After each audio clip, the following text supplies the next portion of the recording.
नमस्ते बच्चों, इस चैनल में आपका बहुत बहुत स्वागत है। अब एक्सरसाइज 4.2 में क्वेश्चन नंबर 2 देखना है और उसके आगे देखना है।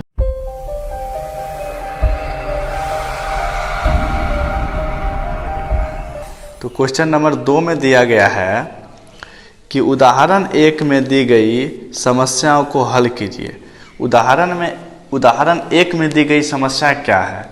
ये चैप्टर से एक्सरसाइज 4.2 है। इससे पहले जाके उदाहरण 1 में देखेंगे कि कौन सी समस्याएं दी गई है। तो उदाहरण 1 में 2 समस्या दी गई है, ठीक है। दोनों को बारी बारी से हम लोग हल करेंगे।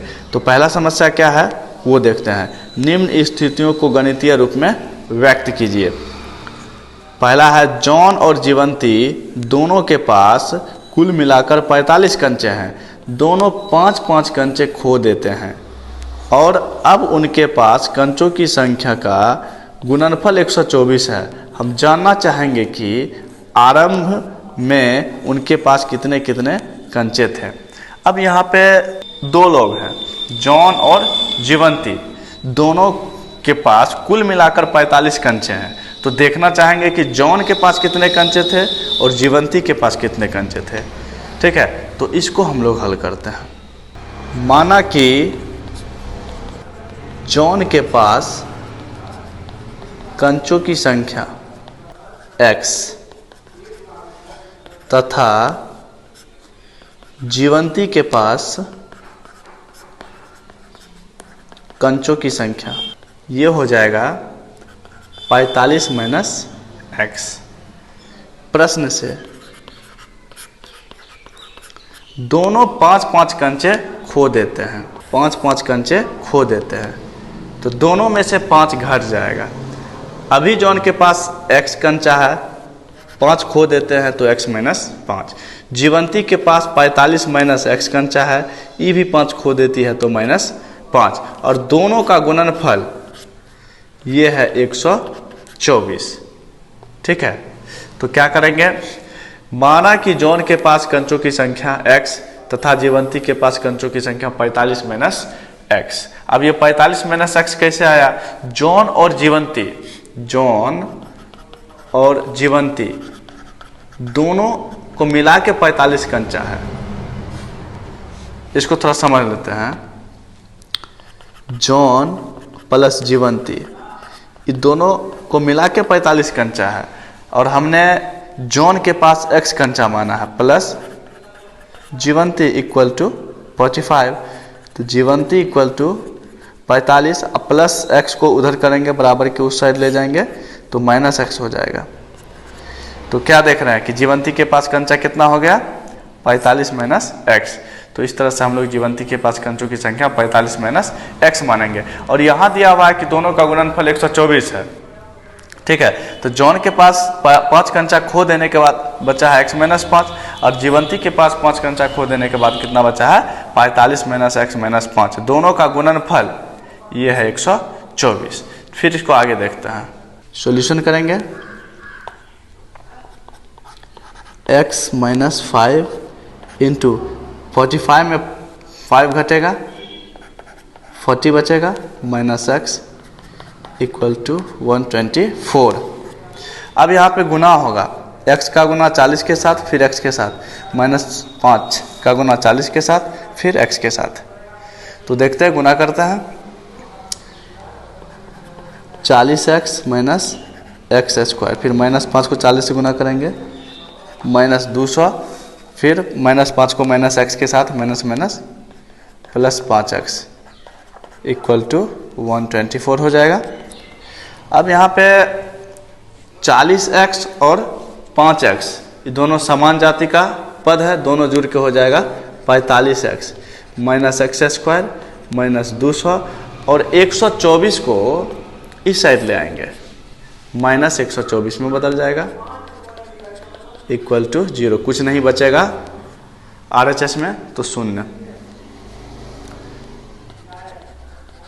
45x - x² -200 -124, तो ये माइनस में जुड़ के हो जाएगा 324 इक्वल टू 0। अब यहाँ पे अरेंज कर लेते हैं, ठीक है। पहले सबसे ज़्यादा घात वाला लिखेंगे, उसके बाद उससे कम और लास्ट में सबसे कम या फिर अचर पद।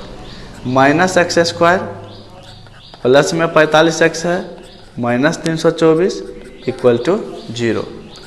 अब यहाँ -1 कॉमन ले लेते हैं तो चिन्ह बदल जाएगा।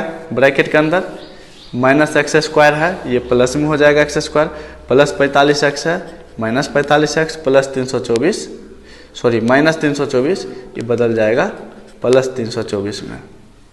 इम्प्लाइज दिए x square minus 45x plus 324 equal to 0।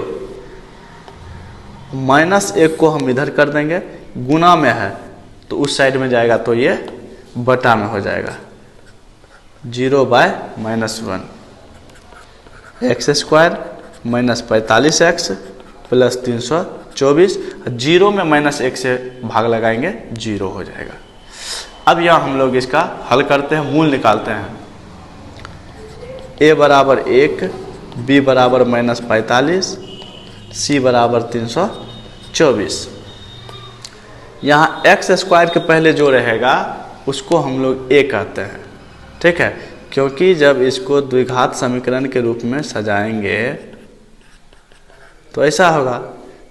तो एक्स स्क्वायर के पहले a, x के पहले b और अचर पद c। तो एक्स स्क्वायर के पहले कुछ नहीं है तो 1 हो जाएगा, a बराबर 1। यहाँ x के पहले b -45 और अचर पद c 324। d निकालेंगे b स्क्वायर माइनस 4ac। क्योंकि मूल निकालने के लिए d की आवश्यकता होगी इसलिए d पहले निकाल लेंगे। b है -45 स्क्वायर -4, a के जगह पर 1 है और c के जगह पर 324। -45 का स्क्वायर -45 इंटू -45 20/25 2025 माइनस 4 को 1 से गुना करेंगे, 4 एकम 4 और फिर 324 से गुना कर देंगे तो 1296। इसको घटा देते हैं, 2025 में 1296 घटेगा, 9 15 में से 6 गया 9, यहाँ बचेगा 1, 11 में से 9 गया 2 और 19 में से 12 गया 7, 729 निकल गया। 2025 में से 1296 घटेगा 729। x equal to -b plus minus √d/2a। इस फॉर्मूला से हम लोग मान निकाल लेते हैं। माइनस b का मान कितना है, b का मान है -45 एक माइनस फॉर्मूला वाला है और एक b के लिए -45 है। प्लस माइनस d निकल गया 729/2a, 2 इंटू a का मान 1 है, 1 minus minus plus 45 plus minus 729 का वर्गमूल हो जाएगा 27 बटा में 2 को 1 से गुना करेंगे 2। अब यहाँ हम लोग अलग कर देंगे, प्लस माइनस में है तो एक बार प्लस के साथ 45 प्लस 27/2, एक बार माइनस के साथ 45 माइनस 27/2। 45 और 27 को जोड़ेंगे, ठीक है, 72 हो जाएगा बटा 2 और 45 में से 27 घटाएंगे, कटेगा 36, ये 2 9 18, 36 और 9 निकला, x का वैल्यू निकला 36 और 9। तो यहाँ पे दोनों मान संभव है, 36 और 9 दोनों से लेकर हम हल कर सकते हैं। अतः जॉन के पास कंचों की संख्या इक्वल टू x माने थे, 36 ले लेते हैं, 36 हो गया, ये आंसर हो गया।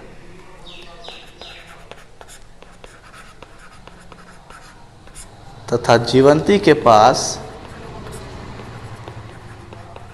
कंचों की संख्या, इसको 45 माइनस एक्स माने थे, 45 माइनस एक्स के जगह पे 36 हो जाएगा, 45 में से 36 घटेगा तो 9, ये आंसर हो गया। ठीक है, यदि हम लोग जॉन के पास कंचों की संख्या 9 मानते हैं तो जीवंती के पास 45 माइनस 9 36 हो जाएगा। ठीक है। तो इस स्थिति में क्या होगा कि जॉन के पास 9 कंचा होगा और जीवंती के पास 36 कंचा होगा, लेकिन हम लोग यहाँ x को 36 माने हैं, ठीक है। तो जॉन के पास कंचों की संख्या 36 हो जाएगा और जीवंती के पास 45 माइनस x, 45 माइनस 36 9 हो जाएगा। एग्जाम्पल 1 में, उदाहरण 1 में जो दी गई 2 समस्याएं थी उसमें पहला हल हो गया। अब हम लोग उदाहरण 1 के समस्या नंबर 2 पे चलते हैं। क्वेश्चन नंबर 2 के लिए दूसरा उदाहरण है, एक कुटीर उद्योग एक दिन में कुछ खिलौने निर्मित करता है। प्रत्येक खिलौने का मूल्य 55 में से एक दिन में निर्माण किए गए खिलौने की संख्या को घटाने से प्राप्त संख्या के बराबर है। किसी एक दिन कुल निर्माण लागत 750 रुपये थी, तो हम उस दिन निर्माण किए गए खिलौनों की संख्या ज्ञात करना चाहेंगे। यहाँ पे ज्ञात करना है खिलौनों की संख्या, किसी खास दिन निर्माण किए गए खिलौनों की संख्या ज्ञात करनी है, ठीक है। लेकिन इससे पहले दिया हुआ है कि प्रत्येक खिलौने का मूल्य 55 में से एक दिन में निर्माण किए गए खिलौने की संख्या को घटाने से प्राप्त होता है। तो सबसे पहले हम लोग मान लेते हैं खिलौनों की संख्या। उस दिन निर्माण किए गए खिलौनों की संख्या इक्वल टू x। उसके बाद है प्रत्येक खिलौने का मूल्य, प्रत्येक खिलौने का मूल्य,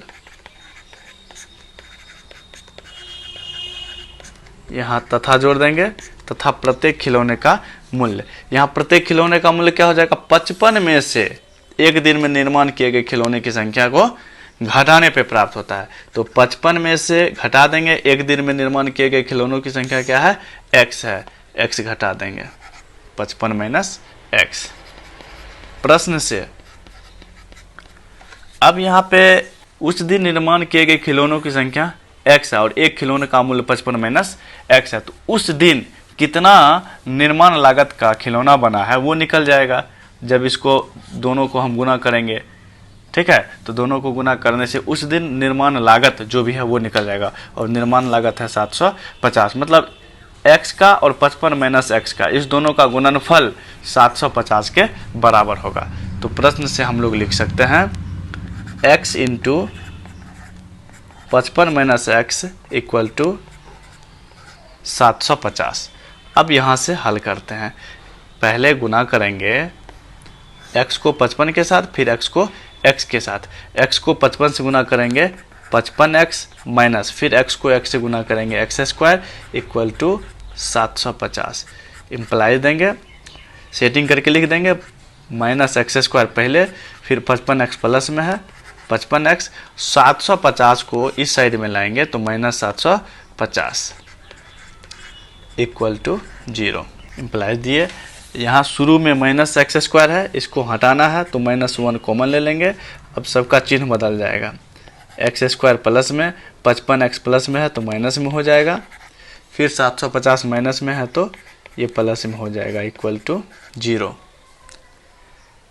इम्प्लाई देंगे x square minus 55x plus 750 equal to 0। यहाँ पे -1 को इस साइड कर देंगे, बराबर के उस पार कर देंगे, ये गुना में है तो उस पार जाएगा तो बटा में -1 हो जाएगा, बटा -1। X square minus 55x plus 750, 0 में -1 से भाग लगाएंगे तो 0 हो जाएगा। अप्लाई देंगे। अब यहाँ पे इसका गुणनखंड निकालना है, या तो गुणनखंड से मूल निकाल ले या फिर क्वाड्रेटिक मेथड से निकाल ले। तो क्वाड्रेटिक मेथड से निकालते हैं। a बराबर 1, b बराबर -55, c बराबर 750। एक्स स्क्वायर का गुणक a होता है, x का गुणक b होता है और अचर पद c होता है। यहाँ पे एक्स स्क्वायर का गुणक कुछ नहीं तो 1 होगा, इसलिए a 1 और b -55 हो जाएगा, c 750 हो जाएगा। d निकाल लेंगे, d के लिए फॉर्मूला होता है b स्क्वायर -4ac, b के जगह पर -55 का स्क्वायर -4, a के जगह पर 1 और c के जगह पर 750। मतलब 750। अब -55 का स्क्वायर है तो 2 बार लिखेंगे, -55 गुना -55, तो -55 को -55 से गुना करेंगे तो हो जाएगा 30×25 माइनस 4 एकम 4 और 750 को 4 से गुना कर देंगे तो 750 दूनी 1500 और 1500 दूनी 3000 हो जाएगा। 750 को 4 से गुना करने पर 3000, 3025 में 3000 घटेगा तो निकल गया 25। इस तरह से डी निकल गया 25। अब फॉर्मूला पर सेट करते हैं, x equal to -b plus minus √d by 2a minus दे दिए और b का मान -55 है तो -55, माइनस के बाद माइनस आया तो इसको ब्रैकेट में लिखेंगे, प्लस माइनस रूट डी का मान है 25 बाय 2a, 2 इंटू ए के जगह पर 1 हो जाएगा, minus minus plus, plus 55 plus minus 25 का स्क्वायर रूट निकल जाएगा 5 बाय 2 को 1 से गुना करेंगे 2 हो जाएगा। अब यहाँ पे प्लस माइनस है, अलग कर देंगे, एक बार प्लस में और एक बार माइनस में। 55 प्लस 5 बाय 2, 55 माइनस 5 बाय 2, 55 5 60 बटा 2 हो जाएगा। 55 में से 5 जाएगा तो 50 बटा 2 कट जाएगा 30, ये कट के निकल जाएगा 25। इस तरह से निकल गया 30,25। यहाँ दोनों प्लस में निकला है इसलिए दोनों मान संभव मान होगा, पॉसिबल वैल्यू होगा। अतः क्या पूछ रहा है देख लेते हैं एक बार।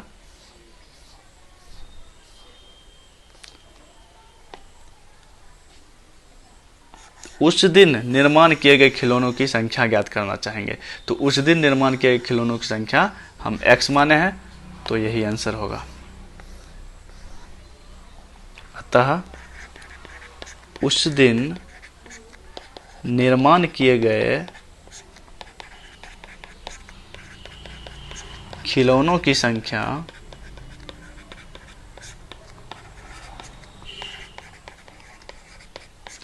Equal to x equal to 30 या 25, यही होगा आंसर। ठीक है, तो इस तरह से हम लोग क्वेश्चन नंबर 2 का जो 2 उदाहरण था उसको हल कर दिए। ठीक है, उदाहरण बैक में जाके देखना होगा, दिया हुआ है दोनों उदाहरण, वहाँ से दोनों उदाहरण को कलेक्ट करेंगे और बनाएंगे। तो अब हम लोग तीसरे सवाल को देखते हैं। तीसरा सवाल है, ऐसी 2 संख्याएं ज्ञात कीजिए जिनका योग 27 हो और गुणनफल 182 हो। योग 27 और गुणनफल 182, 2 संख्याएं ज्ञात करनी है। माना कि एक संख्या इक्वल टू x तथा दूसरी संख्या इक्वल टू, यहाँ पे लॉजिक है। अब देखिए, एक संख्या प्लस दूसरी संख्या, इस दोनों का योगफल कितना है 27 है और हमने एक संख्या x माना है प्लस दूसरी संख्या इक्वल टू 27, इसलिए दूसरी संख्या इक्वल टू 27 और प्लस x को उस साइड में ले जाएंगे तो माइनस x हो जाएगा। तो इस तरह से हमारा दूसरी संख्या क्या हो जाएगा 27 माइनस x हो जाएगा। दूसरी संख्या 27 माइनस x। प्रश्न से दोनों का गुणनफल 182 है। देखिए यहाँ दोनों का गुणनफल 182 है, तो गुणनफल का मतलब x into 27 minus x equal to 182। अब यहाँ पे पहले हम लोग गुना करेंगे x का 27 के साथ, उसके बाद x का x के साथ। तो x को 27 से गुना किए 27x, फिर माइनस x को x से गुना किए x² इक्वल टू 182। अब यहाँ सेटिंग कर देंगे, माइनस x² पहले लिखेंगे, प्लस 27x को उसके बाद लिखेंगे। 182 बराबर के उस पार है, इस पार लाएंगे तो माइनस 182 होगा। Minus 182 equal to 0। अब माइनस कॉमन कर लेते हैं, -1, तो एक्स स्क्वायर प्लस में हो जाएगा, 27x माइनस में हो जाएगा, 182 माइनस में है तो ये प्लस में हो जाएगा, equal to 0। X square minus 27x plus 182 equal to 0 by -1। यहाँ -1 को इस साइड ले जाएंगे बराबर के उस पार, ठीक है। दोनों गुना में है, गुना वाला बटा में हो जाएगा जाके। Implies x square minus 27x plus 182, 0 में -1 से भाग लगाएंगे, 0 हो जाएगा। अब यहाँ पे हम लोग फिर से गुणनखंड विधि का सहारा लेंगे या फिर क्वाड्रेटिक मेथड का। तो क्वाड्रेटिक मेथड से ही बनाते हैं। a का वैल्यू 1, b -27 और c हो जाएगा 182। d निकालते हैं, b स्क्वायर -4ac, b के जगह पर -27 है, इसका स्क्वायर -4 इंटू a के जगह पर 1 और c के जगह पर 182। 27 का स्क्वायर निकालेंगे, -27 का स्क्वायर -27 गुने -27, ये हो जाएगा 729, माइनस 182 को 4 से गुना करेंगे, ठीक है, तो ये हो जाएगा 728। 729 में से 728 जाएगा तो 1। अब यहाँ हम लोग मूल निकालते हैं, x बराबर -b plus -√d by 2a minus b का वैल्यू है -27, एक माइनस फार्मूला से आया है, ये माइनस फार्मूला से, ये b का अपना माइनस है 27, प्लस -√d, d के जगह पर 1 बाई 2a, 2 इंटू a के जगह पर 1 है, माइनस इंटू -27, ये प्लस 27 हो जाएगा, प्लस माइनस 1 का स्क्वायर रूट 1 बाय 2 एकम 2, 27 प्लस 1/2, फिर 27 माइनस 1/2, दोनों को अलग अलग कर लिए, 28/2 और 1 हो जाएगा 26/2, कट गया, 14 दूनी 28, ये 13 दूनी 26, निकल गया 14,13। यहाँ भी दोनों पॉसिबल वैल्यू है, क्या माने हैं वो देख लेते हैं एक बार। एक संख्या x, दूसरी संख्या 27 माइनस x, दोनों पॉसिबल वैल्यू है, इसलिए हम दोनों में से किसी एक को ले लेंगे। अतः एक संख्या equal to x equal to 14 तथा दूसरी संख्या equal to 27 minus x, 27 minus 14, 27 में से 14 जाएगा तो 13, यही दोनों आंसर निकला, 14 और 13। अगर यहाँ पे हम लोग 13 माने होते तो यहाँ हो जाता 14 हो जाता, ठीक है। तो दोनों पॉसिबल वैल्यू है, अतः एक संख्या x इक्वल टू 14 तथा दूसरी संख्या equal to 27 minus x, 27 minus 14 और 27 में से 14 जाएगा तो 13, तो 14 और 13 इसका आंसर होगा। तो इस तरह से तीसरा क्वेश्चन खत्म हुआ। अब हम लोग चौथे क्वेश्चन की ओर बढ़ रहे हैं। क्वेश्चन नंबर 4 है, दो क्रमागत धनात्मक पूर्णांक ज्ञात कीजिए जिनके वर्गों का योग 365 हो।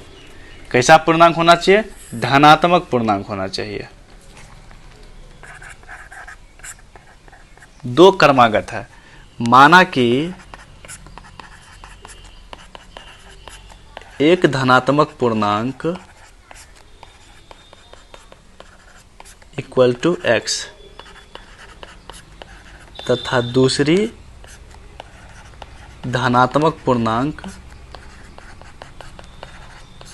इक्वल टू, ये क्रमागत है इसलिए x प्लस 1 हो जाएगा, x माइनस 1 भी लिख सकते हैं। जैसे क्रमागत का मतलब 7 और 8, ये क्रमागत है, तो अगर पहला क्रमागत 7 लेते हैं, दूसरा कितना होगा? 7 में 1 जोड़ेंगे 8, ये दूसरा हो गया, या फिर 7 में से 1 घटाएंगे 6, ये दोनों क्रमागत हो गया। प्रश्न से दो क्रमागत धनात्मक पूर्णांक में 1 का अंतर होता है, ठीक है, जिनके वर्गों का योग 365 हो। यहाँ पे करा जिनके वर्गों का योग 365 हो, x वर्ग हो जाएगा x square plus x plus 1 का वर्ग, x प्लस 1 का स्क्वायर इक्वल टू 365। 365। अब दोनों का वर्ग लिख लिए, x का वर्ग x स्क्वायर होगा, x प्लस 1 का वर्ग x प्लस 1 का होल स्क्वायर होगा, x स्क्वायर लिख दिए प्लस। अब यहाँ पे हम देख रहे हैं x प्लस 1 का होल स्क्वायर है, मतलब a प्लस b के होल स्क्वायर पर ये टूट जाएगा। तो a प्लस b में x हो गया a और 1 हो गया b, ठीक है। a प्लस b का whole square equal to a square plus 2ab plus b square होता है। तो अब हम लोग को इसी फॉर्मूला पे x प्लस 1 का होल स्क्वायर को बैठाना है। तो पहले x का स्क्वायर लिखेंगे, फिर प्लस 2 a के जगह पर x लिखेंगे, इंटू b के जगह पर 1 लिखेंगे, प्लस b स्क्वायर है तो b के जगह पे 1 का स्क्वायर लिखेंगे। तो चलिए लिखते हैं a स्क्वायर, तो x का स्क्वायर प्लस 2 इंटू 2 फार्मूला से आता है, इंटू a के जगह पर x इंटू b के जगह पर 1 प्लस b स्क्वायर 1 का स्क्वायर इक्वल टू 365। इम्प्लाई दे दी x स्क्वायर, x का स्क्वायर x स्क्वायर ही होगा, और यहाँ पे गुना करते हैं 2 इंटू एक्स इंटू 1, तो इसको गुना करेंगे तो 2 एकम 2 और x को गुना करेंगे 2x, एक का स्क्वायर एक ही होगा, बराबर है 365। इम्प्लाई दिए यहाँ x स्क्वायर और x स्क्वायर जुड़ जाएगा तो 2x स्क्वायर हो जाएगा, प्लस 2x लिख दिए प्लस 1 लिख दिए, 365 इधर आएगा तो प्लस में है माइनस में बदल जाएगा, माइनस 365 इक्वल टू इधर कुछ नहीं बचा तो 0। इम्प्लाई देंगे 2x स्क्वायर प्लस 2x, अब यहाँ पे प्लस 1 माइनस 365 है, प्लस 1 माइनस 365 है, ये घट के हो जाएगा, माइनस में ही घट के 364 इक्वल टू 0। अब यहाँ 2 सब में कॉमन आ रहा है तो 2 कॉमन कर लेंगे। तो कॉमन करने का मतलब हर एक पद में भाग लगाना, 2x स्क्वायर में 2 से भाग लगाएंगे तो x स्क्वायर बचेगा, प्लस फिर 2x में 2 से भाग लगाएंगे तो x, माइनस 364 में 2 से भाग लगाएंगे तो 364 का आधा 182 equal to 0। X square plus x minus 182 equal to 0। अब यहाँ पे माइनस 2 को इधर ले जाएंगे, बीच में गुना है, उधर जाके बटा में हो जाएगा 2, ठीक है। यहाँ 2 को बराबर के उस पार ले गए, 2 गुना में है, उस पार गया तो ये बटा में हो जाएगा, बराबर के उस पार ले जाएंगे तो बटा में 2 हो जाएगा। आगे x square plus x minus 182, 0 में 2 से भाग लगाएंगे तो 0 निकलेगा। अब यहाँ पे फिर से हम लोग इसे या तो गुणनखंड विधि से हल कर ले या फिर क्वाड्रेटिक मेथड से हल कर ले, ठीक है। तो क्वाड्रेटिक मेथड से ही हल करते हैं। a बराबर 1 हो जाएगा क्योंकि एक्स स्क्वायर का गुणक 1 है, b बराबर भी 1 होगा क्योंकि x का गुणक 1 है, c बराबर माइनस 182। एक्स स्क्वायर के पहले जो रहता है उसको a मानते हैं, x के पहले जो रहता है उसको b मानते हैं, अचर पद को c मानते हैं।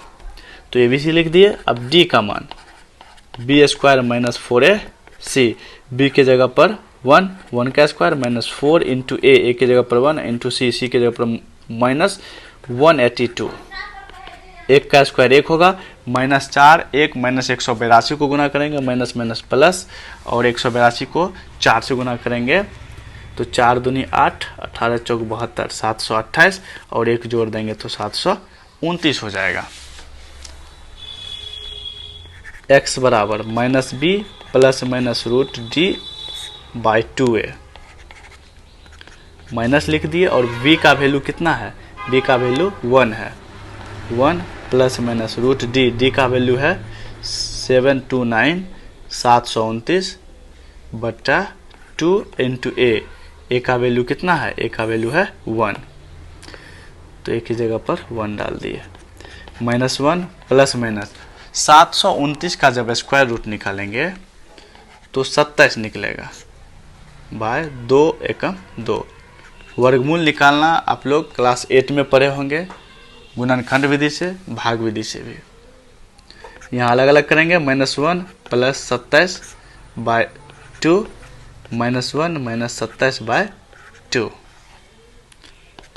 -1 + 27 26 हो जाएगा बाई 2, -1 - 27 माइनस में ही जुड़ जाएगा, -28/2 कट जाएगा, 13 दूना 26 और 14 दूनी 28, 13 -14।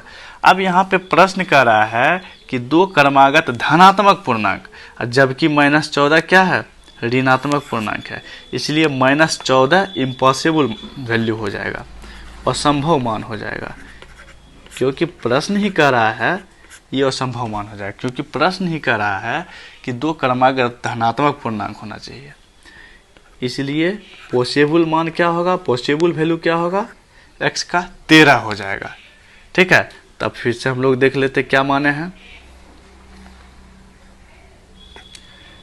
एक धनात्मक पूर्णांक x और दूसरी धनात्मक पूर्णांक x + 1, तो इसमें मान हम लोग डाल देते हैं। अतः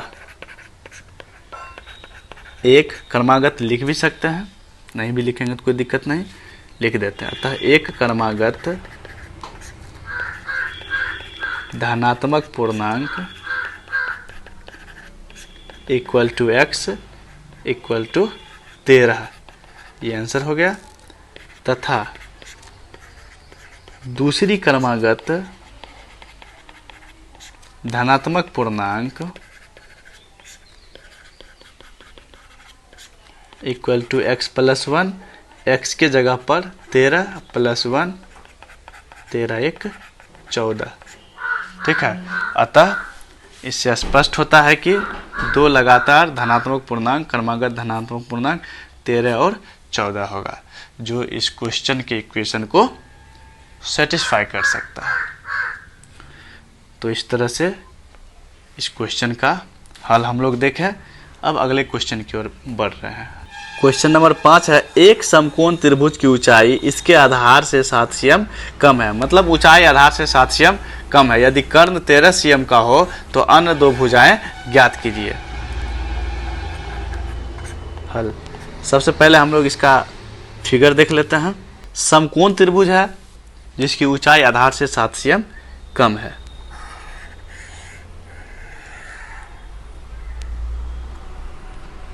ठीक है, ये समकोण त्रिभुज है। यहाँ कह रहा है कि ऊंचाई आधार से 7 cm कम है, मतलब ऊंचाई के बारे में मालूम है कि जितना आधार होगा उससे 7 सेंटीमीटर कम होगा। आधार मालूम नहीं है, आधार हम लोग x मान लेते हैं, x cm, तो ऊंचाई x - 7 हो जाएगा, क्योंकि क्वेश्चन ही कह रहा है कि ऊंचाई इसके आधार से 7 cm कम होना चाहिए। ठीक है, तो ऊंचाई 7 सेंटीमीटर कम हो गया, क्योंकि आधार हम लोग x माने हैं। और कर्ण कितना दिया हुआ है, कर्ण दिया हुआ है 13 cm, कर्ण है 13 cm। ठीक है, तो यहाँ हम लोग मानेंगे, माना कि समकोण त्रिभुज की, माना कि समकोण त्रिभुज का आधार = x cm तथा ऊंचाई, ये तो पता ही है, x - 7 cm हो जाएगा, क्योंकि आधार x है, ऊंचाई कर रहा है उससे 7 सेंटीमीटर कम होना चाहिए, तो x - 7। प्रश्न से समकोण त्रिभुज में हम लोग क्या जानते हैं, समकोण त्रिभुज में आधार का स्क्वायर जोड़ ऊंचाई का स्क्वायर = होता है कर्ण का स्क्वायर। मतलब कर्ण स्क्वायर, लंब स्क्वायर और आधार स्क्वायर के योगफल के बराबर होता है। तो प्रश्न से हम लोग क्या लिख देंगे, x² + x - 7 का स्क्वायर = 13 का स्क्वायर इम्प्लाइज x²। यहाँ पे x - 7 का होल स्क्वायर है, a - b के होल स्क्वायर पर टूटेगा। तो a - b के होल स्क्वायर में सबसे पहले a² होता है, तो a के जगह पर x लिख देंगे, x² - 2ab, 2 × a के जगह पर x × b के जगह पर 7 है, 7 लिख दिए, प्लस b², 7 का स्क्वायर = 13 का स्क्वायर होता है 169। x² + x² अब यहाँ पे -2 इंटू एक्स इंटू 7, ये हो जाएगा -7 दूनी 14x प्लस 7 का स्क्वायर हो जाएगा 49 इक्वल टू 169। एक्स स्क्वायर इस दोनों को जोड़ देंगे 2x² हो जाएगा -14x प्लस 49 प्लस 169 को इस साइड में लाएंगे तो -169 में बदल जाएगा। -169 इक्वल टू कुछ नहीं बचा तो 0। 2x² माइनस 14x, 49 में से 169 घटा लेते हैं। चूँकि 49 और 169 में 169 बड़ी संख्या है, बड़ी संख्या को हम लोग छोटी संख्या में घटा रहे हैं तो माइनस में घटेगा, माइनस में घटेगा। 9 में से 9 जाएगा 0, 16 में से 4 गया तो 12 इक्वल टू 0। अब यहाँ पे हम लोग 2 कॉमन ले सकते हैं, 2 कॉमन ले लिए, x² माइनस 2 सत्ते 14x माइनस 2 से 120 में भाग लगाएंगे 60 equal to 0। x² minus 7x minus 60 equal to 0/2। ये 2 इधर आ जाएगा, 2 गुना में है, उधर जाके बटा में होगा। x² माइनस 7x माइनस 60, 0 में 2 से भाग लगाएंगे 0। अब यहाँ क्वाड्रेटिक इक्वेशन में ये आके सज गया है। अब यहाँ से हम लोग गुणनखंड विधि से या फिर क्वाड्रेटिक मेथड से हल करेंगे। तो क्वाड्रेटिक मेथड से ही हल करते हैं। आप चाहें तो गुणनखंड से भी हल कर सकते हैं। गुणनखंड थोड़ा छोटा में होगा और क्वाड्रेटिक मेथड से बनाते हैं तो ये थोड़ा लंबा प्रोसेस हो जाता है। a बराबर हो गया 1, b minus 7, c minus 60। d के लिए फॉर्मूला होता है b² minus 4a, c b के जगह पर -7 है, स्क्वायर हो जाएगा -4 इंटू a के जगह पर 1 और c के जगह पर -60। -7 का स्क्वायर प्लस में 49, फिर -4 गुना 1 गुना -60, माइनस माइनस प्लस 60 को 4 से गुना करेंगे तो ये हो जाएगा 240। 240 में 49 जोड़ेंगे 289। अब यहाँ पे मूल निकाल लेते हैं। x का मान x minus b plus minus root d/2a minus b का मान -7 है, b का मान -7 है तो -7 लिख दिए, प्लस माइनस d है 289/2a, 2 इंटू a के जगह पे 1। ठीक है। अब यहाँ पे हम लोग 2 माइनस देख रहे हैं, एक तो फॉर्मूला का माइनस आ गया है और दूसरा b का ही मान है -7, इसलिए यहाँ पे कंफ्यूजन नहीं होना चाहिए। माइनस माइनस +7 प्लस माइनस 289 का स्क्वायर रूट निकालेंगे 17 निकलेगा, नीचे में 2 एकम 2, 7 प्लस 17/2, 7 माइनस 17/2 अलग अलग कर दिए। 17 7 24/2, 7 में से 17 जाएगा, बड़ी संख्या 17, 7 और 17 में बड़ी 17 है और माइनस में है इसलिए माइनस में घटेगा, -10/2 कट जाएगा। 12 दूनी 24, 2 पंचे 10, 12 और -5। यहाँ पे भुजाएं कुछ न कुछ, यहाँ पे भुजाएं पॉजिटिव में होगा, निगेटिव नहीं हो सकता है, इसलिए यहाँ -5 ये इम्पॉसिबल मान है, असंभव मान है, तो यहाँ पे लिख देंगे ये असंभव। इसलिए x का वैल्यू कितना हो जाएगा, 12 हो जाएगा, 12 हो जाएगा। तो हम लोग वापस आते हैं। क्या पूछ रहा है, त्रिभुज का आधार और ऊंचाई पूछ रहा है। आधार x माने हैं, ऊंचाई x माइनस 7 माने हैं। अतः त्रिभुज का आधार equal to x equal to 12 cm, answer हो गया। तथा ऊंचाई ये है x माइनस 7, 12 माइनस 7, 12 में 7 गया 5 cm, ऊंचाई 5 cm। तो इस तरह से त्रिभुज का आधार x 12 cm निकल गया और ऊंचाई चूंकि 7 cm कम था तो 12 में से 7 गया 5 cm निकल गया। तो इस तरह से हम लोग क्वेश्चन नंबर 5 का हल देख लिए हैं। अब आगे बढ़ते हैं क्वेश्चन नंबर 6 की ओर।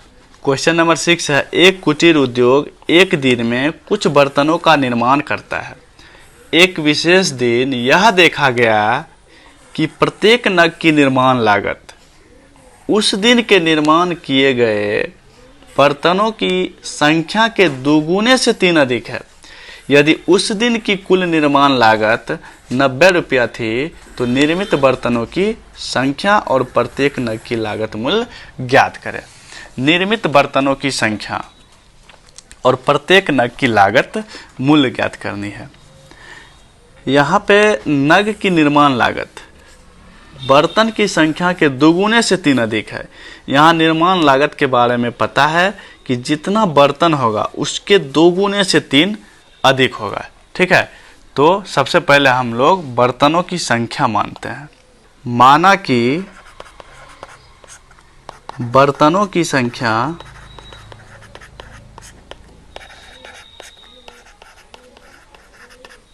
Equal to x। बर्तन की संख्या x मान लिए और जितना बर्तन बना है किसी खास दिन उसका लागत मूल्य पूछ रहा है। तो प्रत्येक नग की निर्माण लागत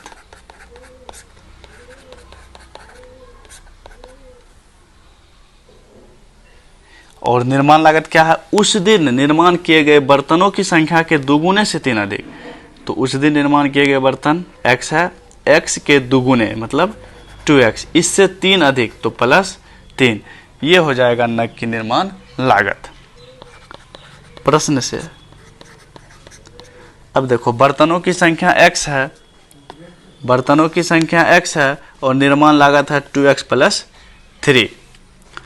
जैसे मान के रखिए एक बर्तन का निर्माण लागत 5 रुपया है तो 5 बर्तन का कितना होगा? 25 रुपया हो जाएगा, गुना करेंगे। ठीक उसी प्रकार बर्तनों की संख्या x है और निर्माण लागत है 2x प्लस 3 तो मल्टीप्लाई कर देंगे और वो कुल लागत 90 के बराबर है। तो x into 2x plus 3 equal to हो जाएगा 90। अब यहाँ पे गुना करेंगे x को 2x के साथ, फिर x को 3 के साथ गुना करेंगे। तो x को 2x से गुना करेंगे 2x स्क्वायर और प्लस x को 3 से गुना करेंगे 3x equal to 90। 2x square plus 3x, 90 को बराबर के इस पार करेंगे, प्लस 90 है ये माइनस 90 में बदल जाएगा, बराबर 0 हो जाएगा। अब इसको फिर हम लोग मूल निकालते हैं। मूल निकालने के लिए a बराबर हो गया 2, b बराबर हो गया 3, c बराबर हो गया माइनस 90। d निकाल लेंगे।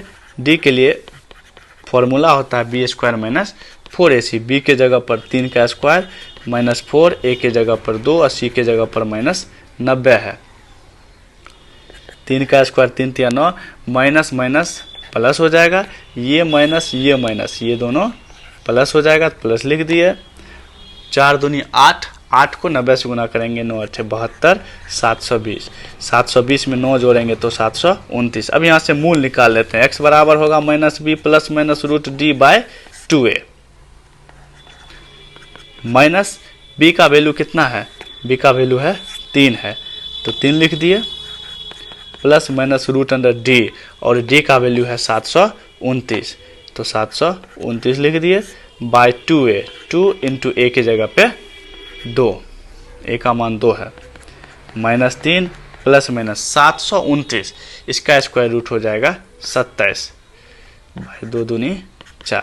अब यहाँ पे हम लोग अलग करते हैं, माइनस 3 प्लस 27 बटे 4, माइनस 3 माइनस 27 बाय 4। 27 में से 3 जाएगा, यहाँ घटेगा, एक संख्या माइनस में है एक संख्या प्लस में है, दोनों घटेगा। 27 में से 3 जाएगा 24 बाय 4, 24 बाय 4 और हो जाएगा माइनस 3 माइनस 27 माइनस 30/4, ये कटेगा, 4 × 6 = 24, 6 निकल गया, और -30/4 भी कटेगा, लेकिन काटने से कोई फ़ायदा नहीं है क्योंकि ये असंभव मान है। यहाँ लिख देंगे असंभव। ये असंभव क्यों हुआ? क्योंकि बर्तनों की संख्या माइनस में नहीं हो सकती है, इसलिए असंभव हुआ। तो इस तरह से x = निकल गया 6। अतः क्या माने हैं देख लेते हैं। बर्तनों की संख्या और प्रत्येक नग की निर्माण लागत। अतः बर्तनों की संख्या x सपोज किया है 6, ये आंसर हुआ, तथा प्रत्येक नग की लागत मूल्य, ये 2 गुने से 3 अधिक, 2x + 3 था, 2 × x की जगह पर 6 + 3, तो पहले गुना का काम होता है, 6 को 2 से गुना करेंगे, 12 + 3, 12 3 हो गया 15, ये हुआ आंसर। ये क्वेश्चन नंबर 6 का सॉल्यूशन हम लोगों ने देखा, और 6 का सॉल्यूशन देखने के साथ ही NCERT क्लास 10th का चैप्टर 4.2 खत्म हुआ। तो आज के लिए बस इतना ही, मिलते हैं फिर नेक्स्ट वीडियो में। धन्यवाद।